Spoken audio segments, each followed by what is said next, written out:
Alhamdulillahirabbil alamin. Wassalatu wassalamu ala asyrofil anbiya'i wal mursalin wa ala alihi wa sahbihi ajma'in. Amma ba'd. Puji syukur kepada Allah, sholawat kepada Nabi yang kami hormati, Ustadz yang memimpin Majelis Hatta Rasulullah Cabang Kabupaten Aceh Selatan, kemudian para majelis, ikhwan dan akhwat semuanya yang dirahmati Allah. Alhamdulillah, walaupun dalam keadaan hujan, ya, yang seharusnya ini tadi kita laksanakan jam 10 lebih kurang baru bisa kita mulai.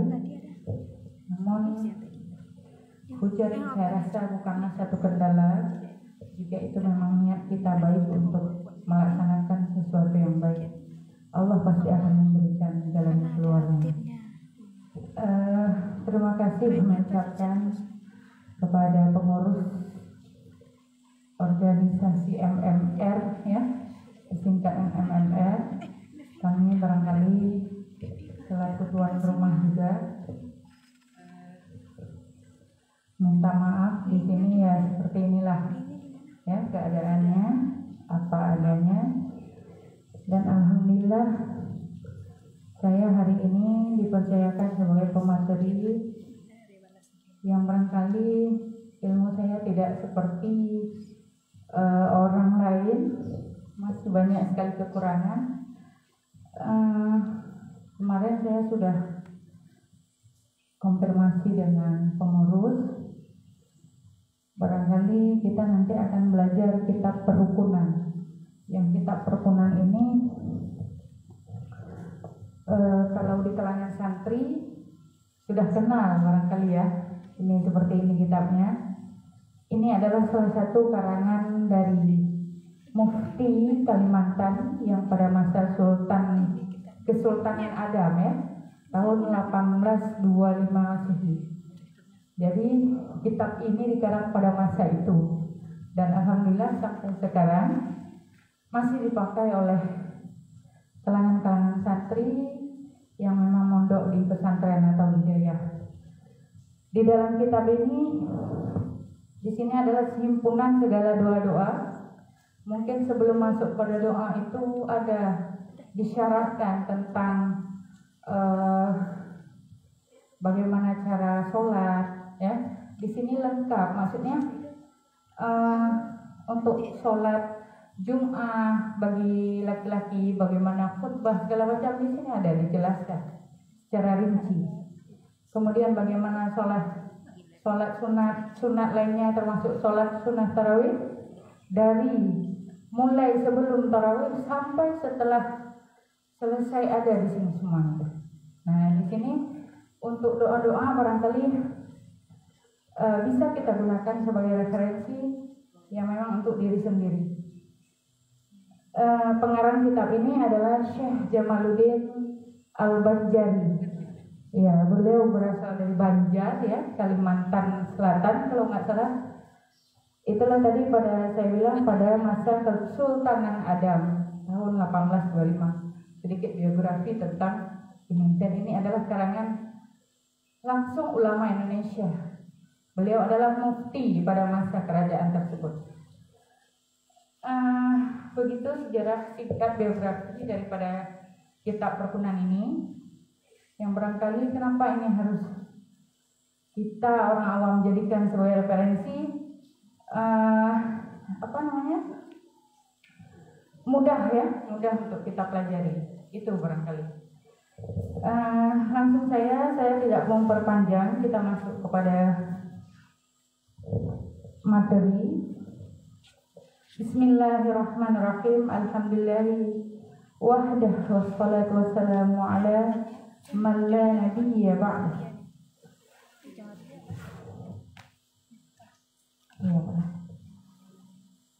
Di pertama di sini dijelaskan tentang fardu syahadah. Sebagaimana kita ketahui, syahadah itu adalah syahadah asyhadu an la ilaha illallah wa asyhadu anna Muhammadar Rasulullah. Kenapa beliau ini duluan yang beliau jelaskan? Karena jika tidak beriman seseorang kepada Allah, maka kelanjutannya itu tidak akan bisa kita lanjut, ya. Nah, jadi di sini dijelaskan fardu syahadah ini ada dua perkara. Makna fardu adalah memang hal yang wajib, harus sangat kita tahu. Rukun kalau dalam bahasa lain. Nah, ini fardu, ya. Jadi bagaimana fardu syahadah itu? Yang kalimah asyhadu an la ilaha illallah wa asyhadu anna Muhammad Rasulullah itu memang wajib dan menjadi satu rukun bagi kita umat Islam untuk yang pertama kita ikrarkan dengan lidah, kemudian kita tasdikkan dengan hati. Makna kita ikrarkan dengan lidah, kita ucapkan. Nah, barangkali selama ini kadang hanya kita ucap, ya, tapi tidak dengan yang keduanya, yaitu kita tasdikkan dengan hati kita.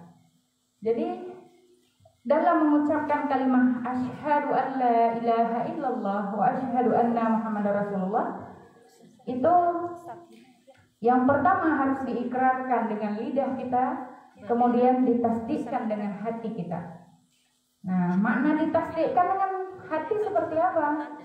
Harus diqasad, yang bahwa di saat kita mengucap aku bersaksi tiada Tuhan selain Allah, dan aku bersaksi Nabi Muhammad adalah utusan Allah, dan itu betul-betul harus disebut dan diqasad betul-betul dengan hati kita. Nah, itu barangkali yang pertama sebagai pembuka di sini, ya. Karena dari kemarin saya kepengennya untuk hari ini materi kita adalah tentang sholat. Nah, jadi materi utama hari ini kita tentang sholat, yang referensinya dari kitab Perukunan ini. Kemudian ada saya pakai kitab Matan Takrib. Kemudian ada juga saya pakai kitab Fathul Mu'in. Jadi saya nggak bawa kitab Fathul Mu'innya, terjemahannya saya bawa. Karena nanti ini sebagai referensi saya seperti itu. Masalah sholat, karena seperti ini saya juga mengajar di STAI, ya, beberapa ruang saya masuk sangat awam tentang sholat. Memang semua orang sholat, tapi ada hal-hal yang kita lakukan yang sangat harus rinci dan benar, ya, sebelum masuk kepada sholat. Nah, jadi sebelum masuk kepada sholat ada yang namanya syarat sah sholat. Pernah kita dengar kan? Syarat sah sholat. Syarat sebelum memasuki waktu sholat itu namanya syarat sah sholat. Berarti seseorang itu jika tidak ada syarat ini pada dia, maka sholatnya tidak diterima, tidak sah maksudnya. Nah, jadi apa saja syarat sah salat itu? Syarat sah salat itu ada 5. Menurut kitab Matan Takrib ini yang dikarang oleh Abu Syuja, ya. Yang pertama itu ada bersih segala anggota badan daripada hadas dan najis. Nah, jadi barangkali masalah hadas dan najis ini barang tentu sudah dipelajari ya sebelumnya. Apa itu hadas? Apa itu najis? Bagaimana cara membedakan hadas dan najis? Sudah mengerti? Sudah dipelajari sebelumnya maksud saya? Sudah, ya? Jadi nggak perlu saya rincikan lagi. Suci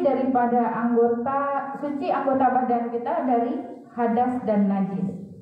Kemudian menutup aurat dengan pakaian yang bersih, yang suci, ya. Menutup aurat dengan pakaian yang suci. Jadi kata suci di sini itu sudah barang tentu bersih. Tapi kalau bersih belum tentu suci. Nah, kenapa saya katakan demikian? Suci dalam makna kita ibarat contoh, kita cuci pakaian, ya. Kita cuci pakaian, kita tidak bisa mencelupkan cucian terakhirnya itu ke dalam ember, karena nanti akan dikira kita memakai air mustakmal, air yang memang sudah bekas pakai oleh sebelumnya. Tapi bagaimana caranya? Cara mensucikannya di akhir bilasan baju harus dengan menyiram atau mengaliri air ke pakaian tersebut. Dan bukan hanya pakaian saja, ya, makanan, misalnya kita cuci beras, cuci ikan, ya kan? Nah, jadi untuk mensucikannya, cara mensucikannya harus mengaliri air kepada sesuatu yang ingin kita sucikan. Nah, itu makna suci.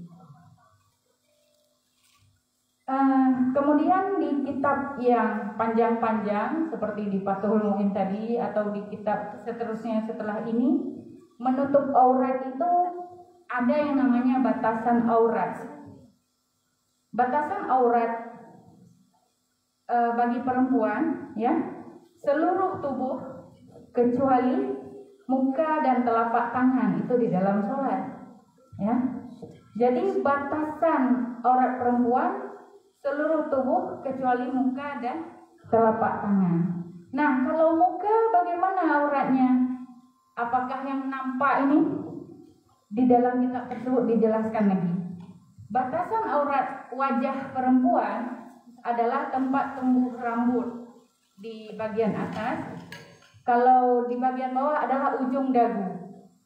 Jadi kita perempuan di masjid-masjid, mak kan sering tuh, waktu sholat ininya nampak ini, ya, maaf ya, ininya nampak, ini adalah aurat. Kita kan memakai jilbab seperti ini nih biasanya. Nah, ini aurat. Kalau nampak di saat sholat bagaimana? Berarti sholatnya tidak sah, karena tadi syarat sah sholat menutup aurat.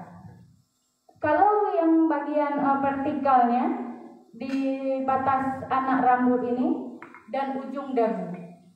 Kalau horizontal di batasan anak telinga ini ke anak telinga ini yang rambut di sini nih, ya. Nah, itu batasan aurat perempuan.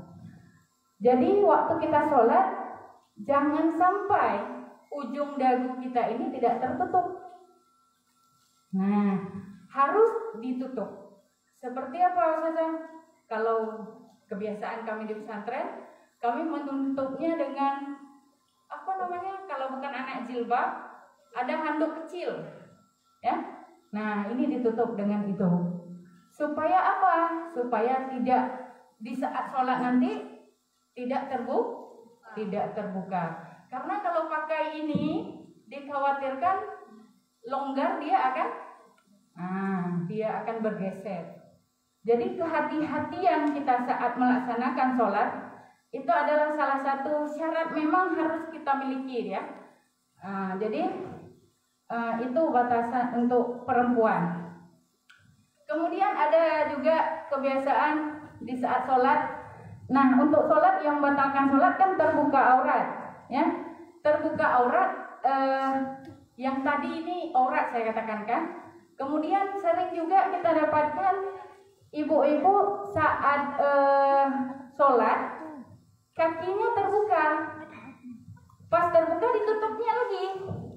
Nah, itu batal sholatnya. Jadi bagaimana caranya? Ya batal, sholatnya diulang kembali. Tidak ada cerita kalau terbuka kemudian ditutup pakai kain dan tertutup kembali, itu tidak. Setiap auratnya sudah terbuka, sholatnya sudah tidak sah atau dalam artian batal. Nah, ini kalau menyangkut dengan aurat sangat harus berhati-hati kita perempuan, ya. Jangan sampai kita sholat ulah pingkui yang penurungan teh, tapi sholatnya tidak diterima, rugi dan sia-sia. Nah, itu untuk aurat. Kemudian untuk batasan aurat laki-laki itu dari pusar hingga lutut. Jadi laki-laki kalau seandainya mereka hanya menutup dari pusar sampai lutut, sah tidak sholatnya? sah karena memang itu batasannya. Tapi kalau nanti kembali kepada ilmu tasawufnya, ada hal-hal yang memang adab-adab yang harus kita lakukan di dalam sholat. Masa menghadap Allah segitu saja tanpa baju, ya kan? Nah, jadi ada adabnya. Kita yang perempuan pun sholat di dalam kenah yang panjang harus juga pakai baju di dalam, karena menghadap Sang Khalik. Nah, itu yang kedua ya. Kemudian berhenti di tempat yang suci, artinya berdiri di tempat yang suci. Tempat sholat kita juga harus suci. Kata suci tadi sudah saya jelaskan bagaimana mensucikannya. Tempat yang suci harus bersih dan secara otomatis harus terhindar dari kotoran, yaitu najis. Kalau dalam bahasa fikihnya najis, ya, najis itu kotoran yang nampak. Oh, misalnya di saat kita sholat ada nampak tai cecak, ya, berarti itu najis. Kalau sudah ada najis, apa?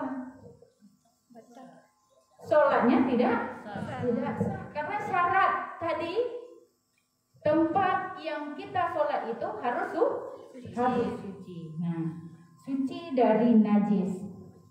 Kemudian yang terakhir, mengetahui dengan masuknya waktu sholat. Kalau kita biasanya tahu masuk waktu sholat itu dengan tanda azan, ya kan? Nah, barangkali sebelumnya saya akan menjelaskan sedikit. Kita ada 5 waktu sholat fardu yang difardukan oleh Allah. Yang pertama itu ada sholat zuhur. Masuk waktu sholat zuhur itu mulai dari tergelincir matahari sampai batas sholat, sampai bayang-bayang sesuatu itu semisal dengan sesuatu. Contoh, awal masuk waktu sholat zuhur, ya, tergelincir matahari. Pas matahari di kepala tergelincir sedikit, berarti sudah masuk waktu zuhur. Nah, batas selesainya waktu zuhur kapan? Sampai bayang kita semisil dengan kita. Waktu kita ukur makna semisil apa? Sama ya. Nah, waktu kita ukur bayangan kita itu di saat berdiri itu sama dengan tinggi kita. Nah, itu berarti tandanya sudah habis waktu zuhur. Kemudian waktu asar. Waktu asar itu diawali dengan tadi, kalau yang ini kan sama dengan kita bayangan itu habis waktu zuhur. Berarti jika lebih dari bayangan itu, maka itu sudah masuk waktu asar. Kapan waktu selesainya? Sampai ghurubis syamsi, sampai terbenam matahari. Itu waktu sholat asar. Kemudian sholat maghrib. Maghrib kapan waktunya? Maghrib ini sangat singkat waktunya. Singkat waktu, jadi diistilahkanlah wahidun, hanya satu waktu. Mulai dari terbenam matahari, ya. Kemudian kadar azan, kadar berwudu, kadar menutup aurat, kadar sholat berdiri 3 rakaat dan ba'diyah 2 rakaat. Itu kadar waktu sholat maghrib. Nah, kemudian ada pendapat lain mengatakan sampai hilangnya syafaq merah. Mana syafaq merah kan maghrib sering tuh kita lihat yang remang-remang itu. Kalau memang sudah hilang remang merah itu, berarti waktu maghrib sudah habis. Kalau kita sholat bagaimana? Berarti nggak dikira lagi sholat maghrib. Mungkin sudah qadha maghrib. Tahu qadha kan? Nah, kalau menurut kami yang mengikuti mazhab Syafi'i itu ada yang namanya qadha salat. Jadi kalau sholat yang tertinggal itu wajib qadha. Kalau mungkin di mazhab lain, kalau sudah tinggal, ya tinggallah. Itu sudah dosa untuk mereka. Tidak wajib mengqadha. Ada beberapa pendapat di dalam tersebut. Jadi sebelumnya barangkali saya sedikit, kami di sini saya ya dari kecil mempelajari kitab-kitab yang memang saya ikuti orang tua, kitab-kitab Imam Syafi'i yang bermazhab Syafi'i. Itu bagaimana Bu? Apakah ulama-ulama lain juga tidak bisa diikuti? Bukan tidak bisa. Kita bebas mengikuti siapa saja ya. Menurut saya kita bebas mengikuti siapa saja. Yang jelas apapun yang kita ikuti itu harus tahu. Nah, tapi ada satu keyakinan seperti ini. Kalau kamu ikut mazhab ini bagaimana itunya? Apa boleh kita taklid sekali? Kalau dalam mazhab Syafi'i taklid itu boleh, tapi tidak taklid buta. Dalam artian saya mengikuti ulama misalnya ada di Aceh Selatan ini, tapi dengan tidak ikutnya seperti apa ya saya bilang? Taklid buta itu seperti ini. Bukan orang yang memang tidak tahu sama sekali, tapi dia ikuti terus. Yang itu dia tidak tahu kebenarannya. Itu mana taklid buta ya? Dia ikut, tapi dia tidak tahu itu benar atau salah. Nah, itu mana taklid buta. Tapi kalau kita ikuti pendapat yang memang sudah benar, nah itu taklid. Dalam artian masih dalam taklid. Nah, mengikut ya, mengikut. Jadi saya sebagai orang awam yang memang tidak tahu apa-apa, saya bukan pengijtihad ya, dalam artian kita tidak bisa mengeluarkan suatu hukum, tapi hukum yang sudah ada itu kita ikuti. Nah, jadi itu makna taklid bagi kami.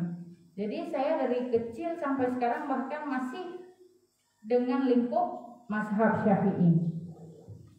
Kenapa? Karena juga saya mengutip satu kalimah ulama dulu, ya termasuk guru saya di Mudi Mesra, ya saya alumni Mudi Mesra Samalanga. Apa kata Abu Mudi? Kenapa kami mengikuti mazhab Syafi'i? Karena dalam mazhab Syafi'i ini lebih banyak kehati-hatian, ya kehati-hatian. Jadi tidak serta-merta hukum yang diitukan oleh mazhab Syafi'i semena-mena memperhatikan satu sisi ya, tapi lebih kehati-hatian. Jadi itu yang barangkali kami pegang, dan banyak alasan-alasan lain yang memang termasuk Ustadz Abdul Somad juga seperti itu juga saya dengar. Kenapa beliau memilih sampai sekarang masih Imam Syafi'i? Ya itu dia alasannya. Karena semua pendapat Imam Syafi'i lebih banyak kehati-hatiannya. Nah, kita lanjut kepada masuknya waktu sholat Isya. Masuknya waktu sholat Isya mulai dari hilangnya tadi syafaq merah, namanya mega merahnya, sampai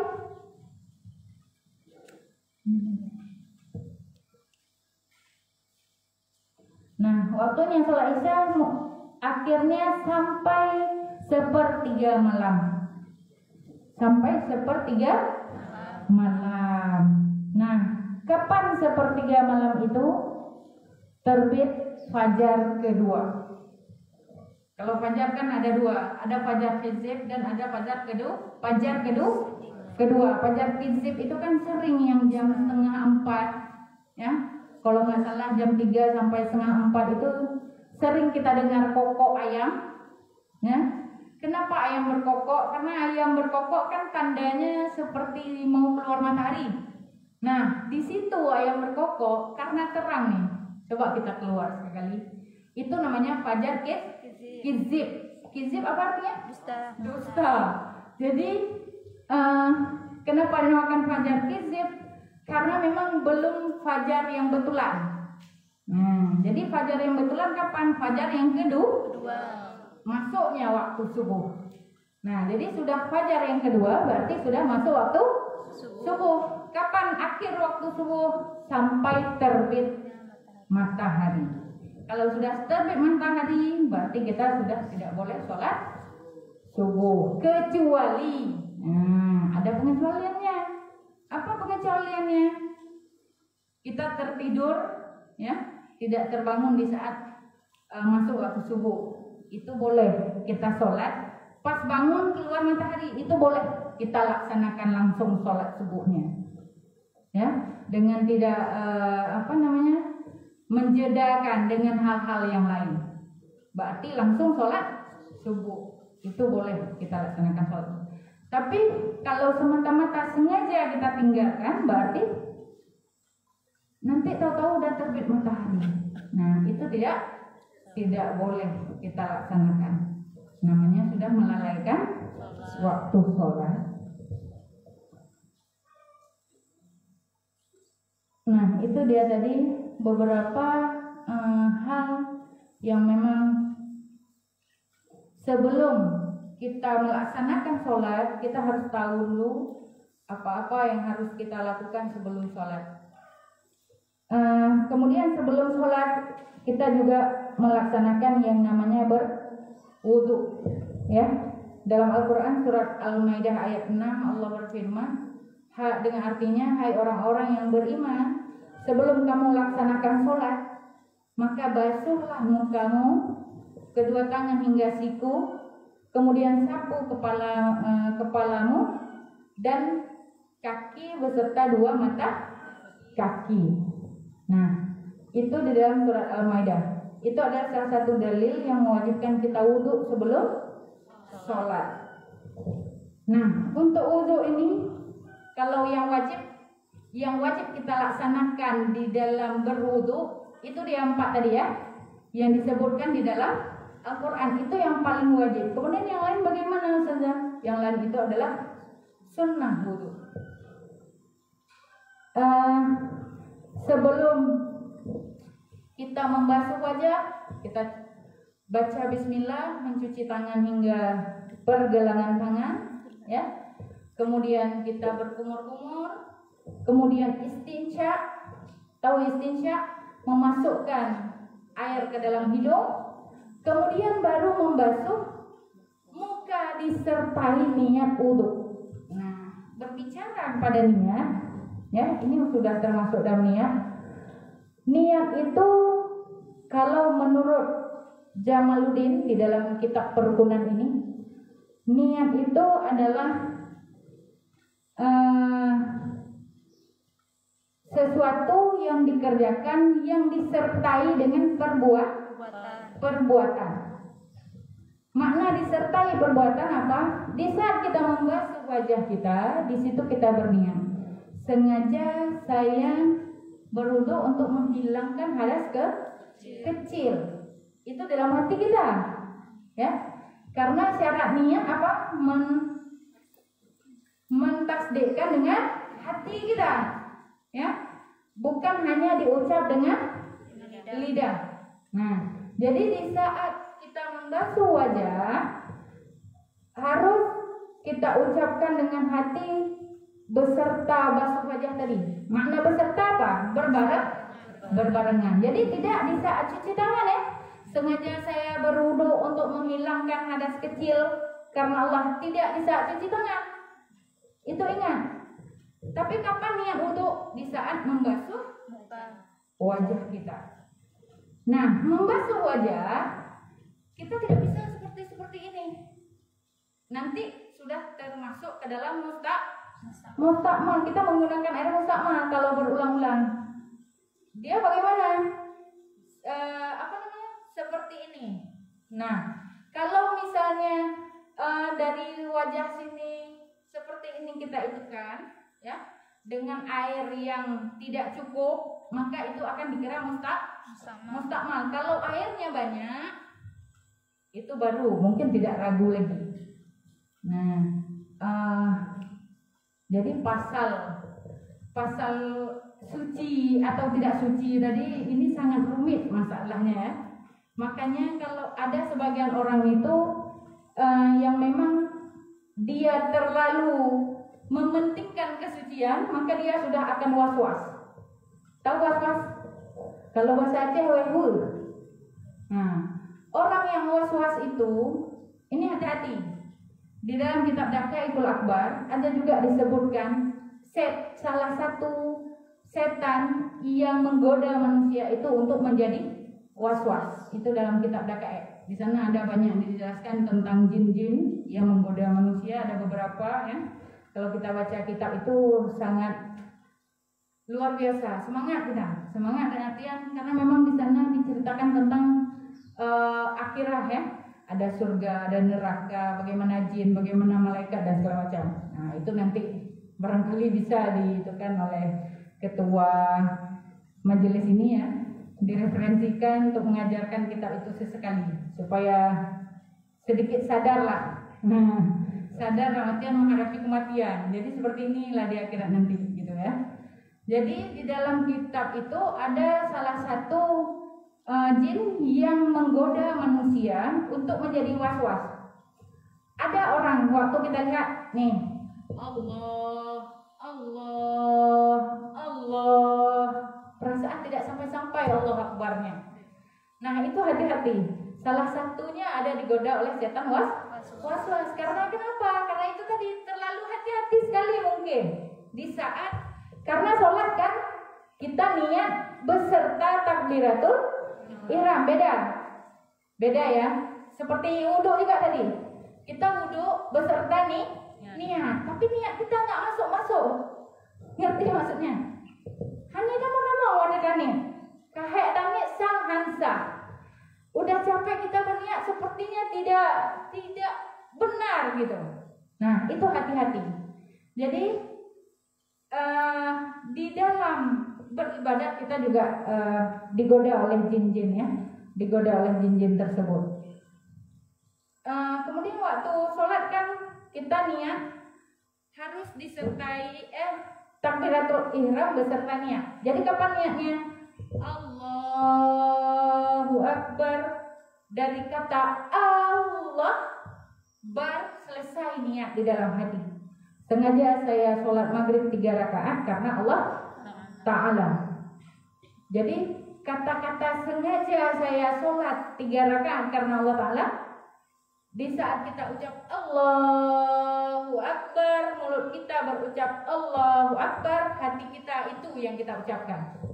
Seperti itu nih ya, menurut Jamaluddin Al-Banjari ini dalam kitab Perkunan. Ya, di saat berwudu berarti juga demikian. Waktu membasuh muka, niat dalam hati sudah habis basuh, berarti habislah niat. Nah, jadi makna beserta itulah, ya, niat beserta perbuatan itu yang dinamakan oleh niat. Tapi kalau orang duluan niat di saat basuh tangan itu bagaimana Ustazah? Nah, mungkin lain pendapat ya silahkan, tidak masalah. Tapi menurut yang kami ketahui ya seperti itu. Nah kemudian membasuh 2 tangan hingga siku. Jadi siku apakah hanya sampai siku ini? Tidak, dilebihkan. Seperti perkara aurat tadi yang saya bilang, itu tidak boleh hanya sebatas itu saja, tapi harus dilebihkan tutupnya supaya itu untuk kehati-hati, itu untuk kehati-hatian kita. Begitu juga berwudu. Kalau sampai siku tidak hanya sampai ujung siku ini saja, tapi harus dilebihkan. Di dalam satu kitab dikatakan kalau kita berlebih-lebih dalam berbuat baik atau dalam ibadah, maka Allah akan kasih satu cahaya yang indah buat kita. Jadi nanti di akhirat yang kita lebihkan wudu ini akan bercahaya. Nah itu dalam kitab Daqaiq juga yang disebut ya, seperti itu. Kemudian membasuh, menyapu sebagian kepala. Kalau di dalam mazhab Syafi'i membasuh sebahagian kepala berarti sedikit saja kena itu sudah cukup. Tapi di mazhab lain ada juga menyapu seluruh bagian kepala harus terbasuh semua. Itu mungkin yang mengikuti Maliki, Imam Malik seperti itu. Ya. Kalau di mazhab Syafi'i hanya sedikit boleh, sebahagian ya. Makna sebahagian ini dimanapun boleh. Mau di sini, di samping segala macam, atau Pokoknya yang bahagian kepala, ya, di mana saja boleh. Itu sudah sah. Kemudian membasuh dua telinga. Jadi kita ini saya berbicara konteks kita ya. Tidak ada saat menyapu kepala membawa ke telinga, karena itu akan menjadi mustakmal kecuali. Nah, caranya bagaimana supaya tidak mustakmal? Seperti ini. Ini 5 jari, kita gunakan 3 untuk kepala, 2 untuk telinga. Nah, itu barangkali bisa. Tidak dikira mustakmal. Nah, tapi ada sebahagian orang yang langsung seperti ini. Itu mustakmal menurut mazhab Syafi'i. Tapi kalau mazhab Syafi'i tidak boleh mustakmal. Menyapu kepala dengan ini boleh kita sekaliankan, tapi kita tinggalkan yang 2 begini. Itu boleh, karena tidak mustakmal. Karena apa tadi? Kalau mustakmal berarti tidak suci. Kita berwudu bersuci.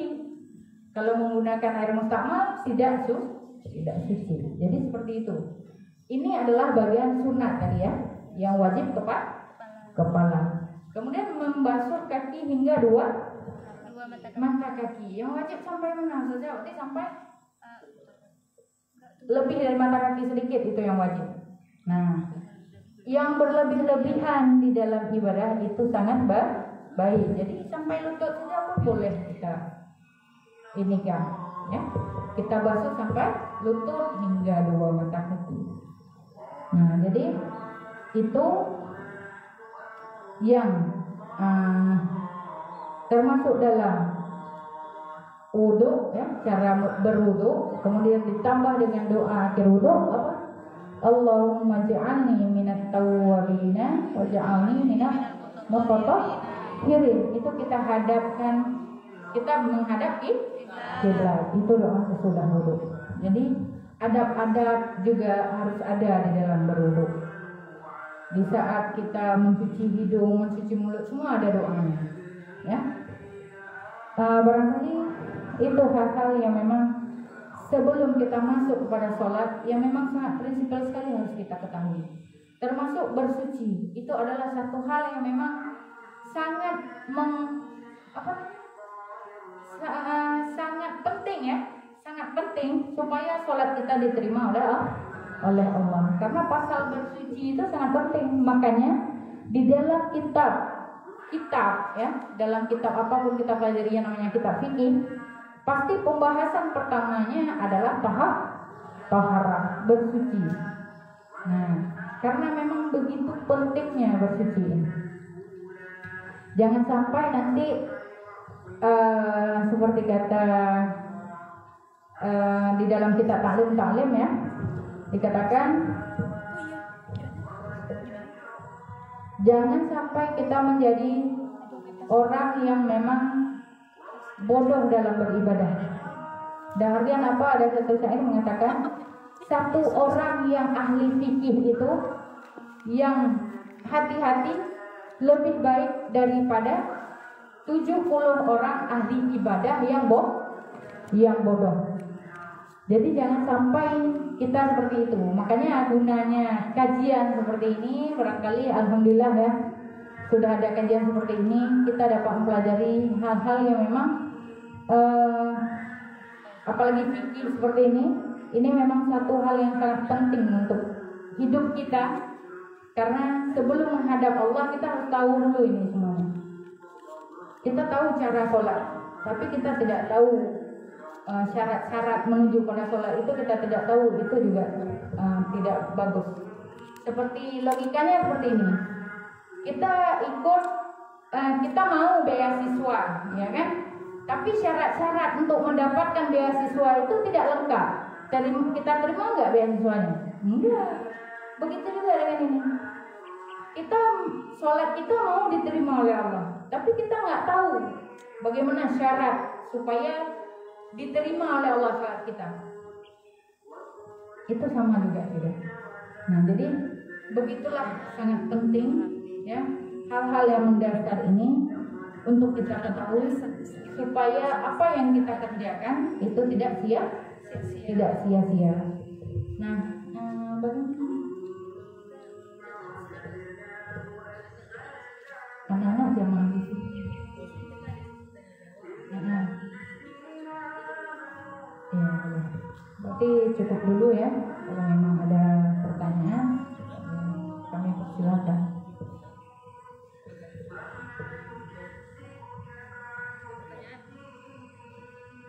Dari perempuan ada pertanyaan.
Assalamualaikum warahmatullahi wabarakatuh. Waalaikumsalam warahmatullahi wabarakatuh.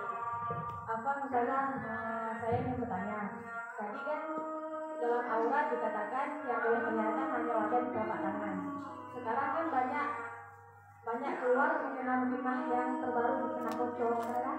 Jadi kan itu kan kelihatan apa tangannya nih, misalnya. Nah, pernah saya dengar itu dalam mazhab Syafi'i dikatakan tangan ini hanya boleh dalam mukena. Tidak, maksudnya pas asyhadu alla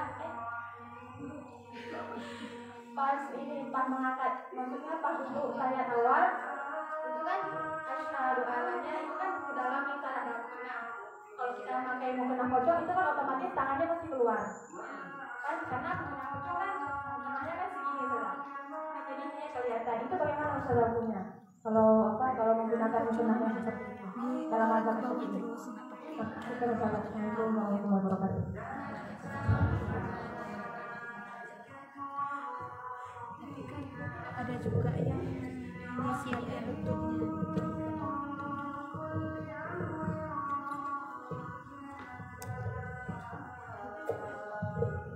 Terima kasih ya. Bagus barangkali pertanyaannya. Tadi konteks sebelum kita sholat itu namanya menutup aurat, ya. Makna menutup di sini seperti apa? Kita harus tahu dulu definisi menutup, ya. Menutup itu dengan tidak nampak bentuk tubuh, ya.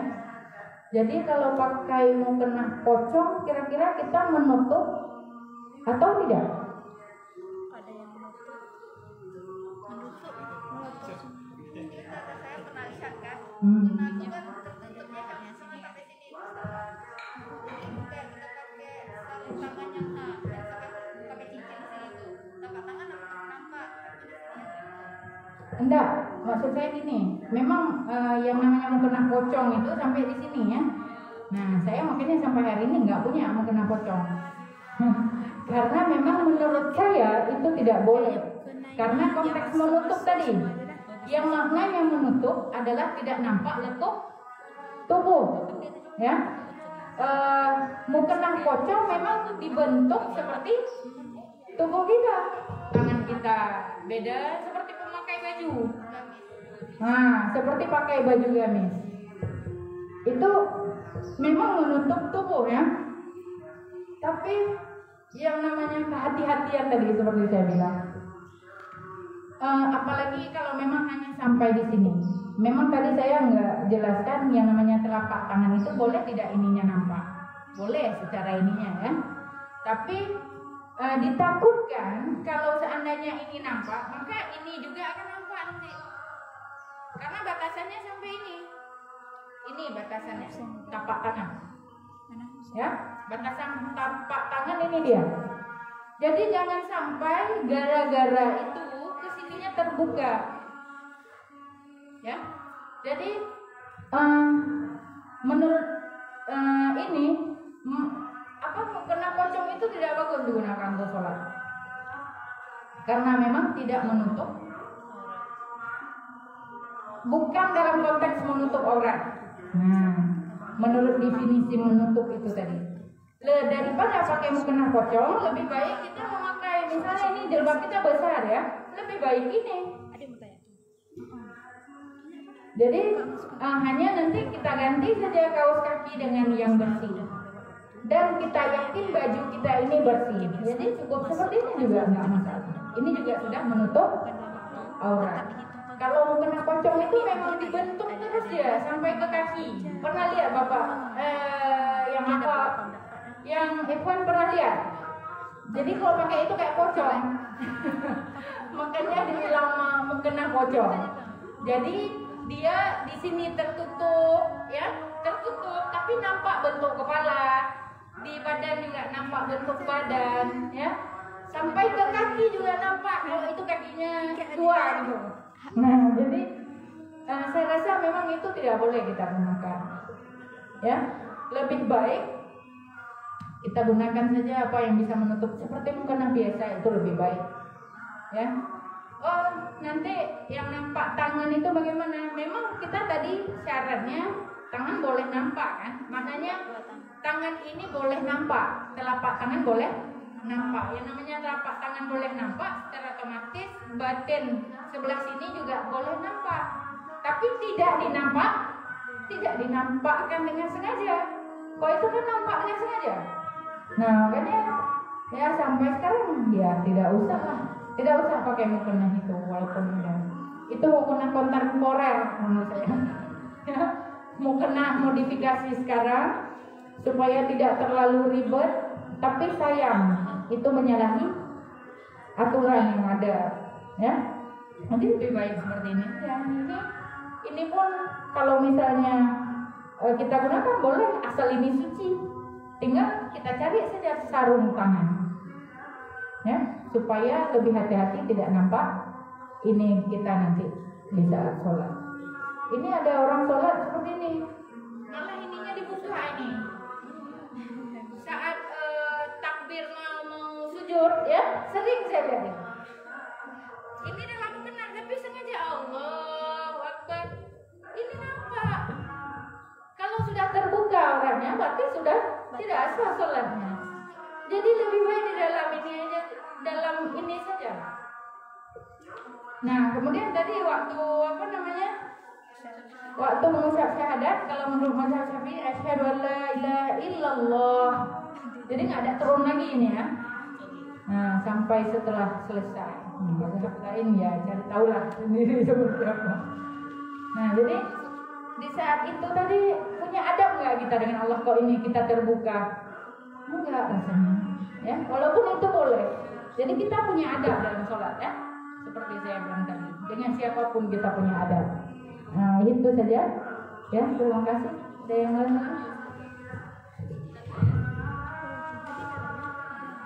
Sebelumnya terima kasih atas kesempatannya Ustazah. Ini sebelumnya mohon maaf juga untuk teman-teman yang bersyahada. Ini pertanyaan orang awam Ustazah. Orang yang bercadar sering sholat menggunakan cadar juga, menutup mukanya. Setelah pakai mukena, mereka menutup lagi mukanya. Nah, sebagian mengatakan kalau bagian kan sini kan ada bagian yang wajib, tapi sujud kan ada bagian yang wajib gitu Ustazah. Jadi saya bingung untuk menjawab. Kalau begitu tanya aja sama TAM sama orang bercadar, saya bilang seperti itu. Jadi sebenarnya yang jawabannya sendiri itu bagaimana Ustazah? Terima kasih.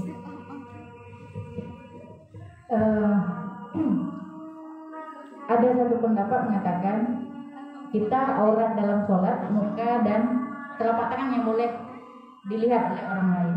Di luar sholat seluruh tubuh, dan alhamdulillah bagi orang yang sudah memakai cadar. Saya pun sampai sekarang belum istiqomah untuk menggunakan itu. Saya tahu, tapi saya berdosa. Tapi di dalam sholat, jika sholat itu sendiri, ya, tidak ada ajnabi, dalam artian tidak ada orang yang melihat. Karena seperti ini, orang ingin menutupnya dengan sempurna, ya. Kalau seandainya ada ajnabi, satu pendapat mengatakan boleh dia memakai cadar di saat sholat. Tapi kalau dia sholat sendiri, itu harus dibuka cadarnya, karena memang tidak ada kekhawatiran dilihat oleh orang lain. Nah, itu satu pendapat demikian. Tapi ada juga pendapat mengatakan setiap dalam sholat ininya harus dibuka wajahnya, karena memang di wajah ini ada anggota yang memang di saat sujud itu terkena kepada sajadah, seperti kening, ya, hidung kita, itu harus terkena. Jadi kalau pakai cadar bagaimana? Kan ini tertutup, ya kan? Nah, boleh pakai cadar, tapi itu dia tadi ya, keadaannya jika ada ajnabi, dikhawatirkan dia melihat aurat kita tadi. Nah, jadi beda-beda dimensi ya, beda-beda dimensinya, sudut pandangnya. Jadi seperti itu. Tapi kalau di luar sholat tetap aurat perempuan seluruh tubuh. Nah, mudah-mudahan nanti kita bisa menyempurnakan, termasuk saya. Sampai sekarang bahkan bukan dalam artian tidak ada niat untuk menutup, ya. Barangkali keadaan juga, takut saya nanti terbuka lagi. Nah, jadi ada alasan barangkali untuk itu. Tapi alhamdulillah kita sempurnakanlah sedikit-sedikit, ya. Jadi itu saja. Nah, beda dimensi, ya. Sudah selesai, ya? Kita tutup.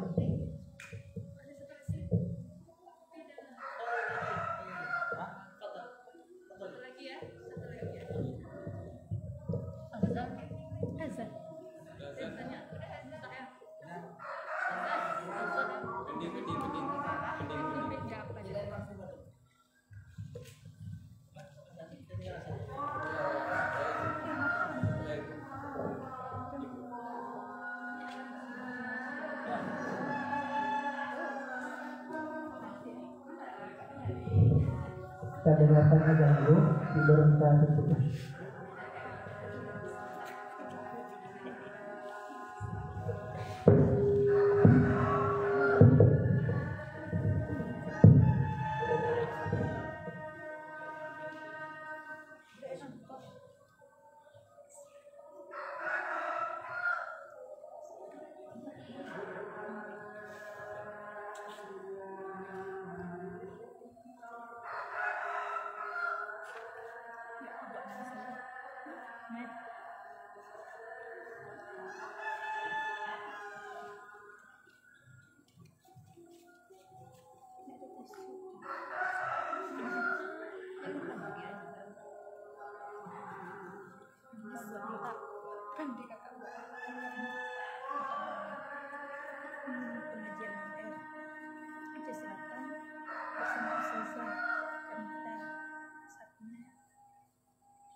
Bisa langsung take kasih. Udah kasih ya.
Walhamdulillahirabbil alamin.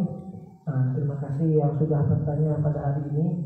Terima kasih juga kepada Ustazah yang telah menyampaikan ilmunya. Mungkin hari ini terbatas pertanyaannya karena memang waktu kita terbatas, tapi nanti bisa ditanyakan di grup. Jadi kami mohon izin juga Ustazah, kami masukkan dalam grup Ustazah biar bisa berbagi ilmu juga kalau kami bertanya. Mungkin sedikit ini yang laki-laki, walaupun ini pembahasan fikihnya banyak tentang wanita, tapi ini juga baik untuk kita dengarkan karena kita akan berkeluarga, punya istri, punya anak. Apabila ada ilmunya, kita bisa mengingatkan keluarga kita dan orang-orang di sekitar kita. Nah, mungkin sedikit perkara sholat ini memang harus kita ulang-ulang karena ini adalah perkara yang tiap hari kita kerjakan, bahkan juga sering banyak lupa. Lupa kita bukan hanya lupa karena diganggu oleh syaitan, namun kekhilafan kita juga kadang membuat tingginya rasa was-was kita. Nah, maka jangan main-main dengan sholat. Kata Rasulullah SAW, awalan a'mal muhasabu 'inda Allah yaumal qiyamah as-shalah. Apa?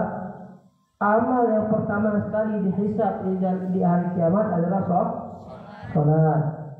Nah, oleh karena itu perlu kita memperhatikan sholat kita, meningkatkan kualitas sholat kita sehingga sempurna sholat kita di hadapan Allah Subhanahu wa taala. Wudu bisa sekedar wudu sah, tapi bagaimana wudu bisa berkualitas juga perlu ditingkatkan. Mungkin sedikit saya ingin menambahkan tadi terkait aurat. Nah, bukan berarti ketika orang tidak melihat kita bisa membuka aurat. Sholat kalau telanjang sah nggak? Nggak ada yang lihat, di ruangan gelap sah nggak sholat? Kira-kira tidak sah. Nah, bukan berarti karena tidak ada yang lihat sholat kita sah. Di ruangan yang gelap pun kalau kita sholat tanpa menutup sehelai benang pun sholatnya tidak sah. Menutup aurat bukan hanya untuk tidak dilihat oleh manusia, tapi juga tidak dilihat oleh syaitan. Makanya disunahkan oleh Nabi Muhammad SAW apabila kita mengganti pakaian, biar syaitan mastur tertutup tidak melihat kita, disunahkan membaca doa Bismillahirrahmanirrahim la ilaha illallah. Bismillahirrahmanirrahim la ilaha illahu. Apa? Bismillahirrahmanirrahim la ilaha illahu. Agar ketika kita ganti pakaian tidak terlihat oleh syaitan dan kita dijaga oleh Allah Subhanahu wa taala. Ini perlu dihafal. Nah, mungkin cukup sekian seperti biasanya Ustazah. Nanti kami sholat jamaah di sini. Namun ini mungkin agak telat 5 menit apa Ustazah. Untuk hari ini kita biasanya kami tutup dengan qasidah-qasidah yang mana dengan qasidah menimbulkan rasa cinta kita kepada Nabi Muhammad sallallahu alaihi wasallam. Kami silakan insyaallah.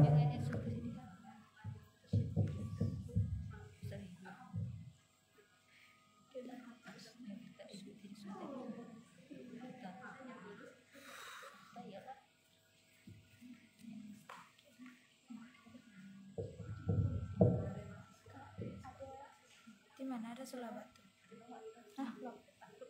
Innal habib al-mustafa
نصرا على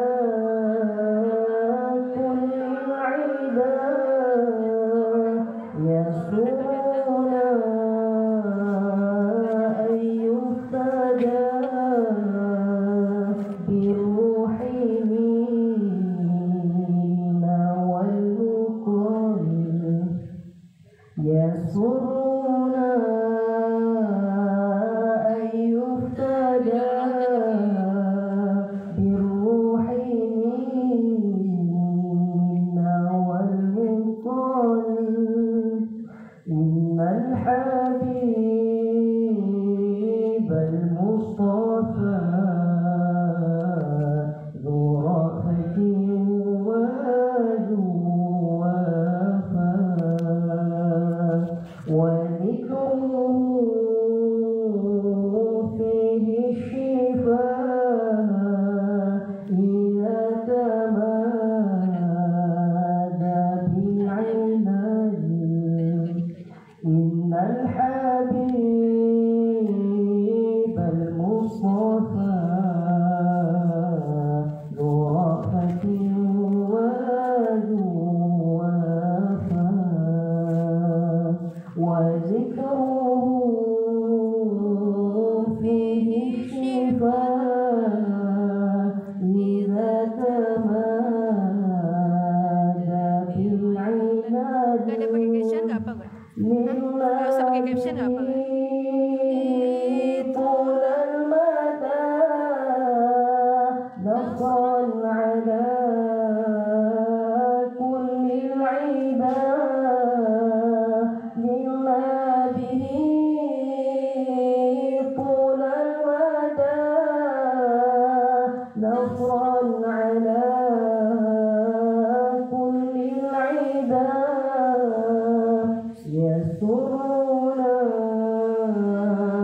أن يفتدى بالروح منا والمقام يسرون أن يفتدى بالروح منا والمقام طارت له أرواحنا دامت به أفراحنا طارت له أرواحنا دامت به أفراحنا زالت به أفراحنا فهو الرجاء والأمل زالت به أفراحنا فهو الرجاء والأمل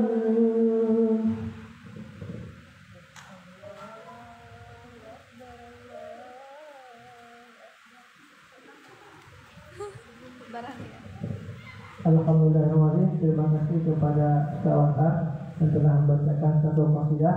Insyaallah ahad depan kita